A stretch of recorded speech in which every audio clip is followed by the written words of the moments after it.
The Colts and the Jags. Jags are 4.5 at home over the Colts. 45.5 is the total. We see the Jags go, and they beat the Bills over in London. Now, the Jags did stay for 2 weeks over there.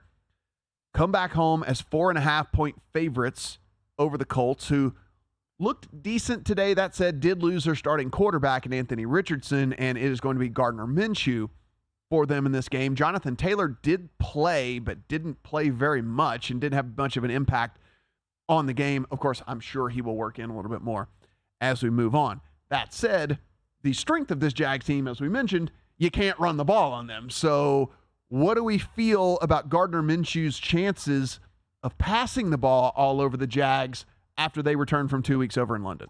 Pretty good.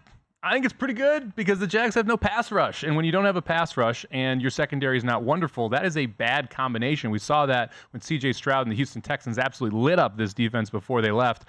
I like the 4.5. I'm wondering if it's going to go up or down. To me, 4.5 is probably a number I would jump on here rather quickly. I'm going to think about this game a little bit, look at the past trends as well. I believe Jacksonville has owned Indianapolis previously, and it's Houston who owns Jacksonville. To me here, it's dog or pass at this number. You have a Jacksonville team that's going to spend, I believe it's 12 days overseas, fly back. Now, they'll have a couple days to kind of get right. I assume they flew back today or they're going to fly back tomorrow morning. So they're going to have a couple days to adjust to this. That's still not a lot of time after 11 days overseas. I know when I've gone overseas for 2 weeks, it takes 2 to 3 days to kind of start feeling like yourself again. Humble brag. Humble brag. Not even that humble of a brag. Yeah, he's like, on one of the several times I've spent 2 weeks overseas, let me tell you how long it takes for me to get back to normal in my humble abode. I see how it is. I see how it is. All right. So, it's going to take a couple days here for Jacksonville to really get back at it. It's going to mess with the preparation as well. I think that has to be taken into consideration of where you're mentally at, if you're tired, if you're awake in these U.S. hours while you're preparing for this football game.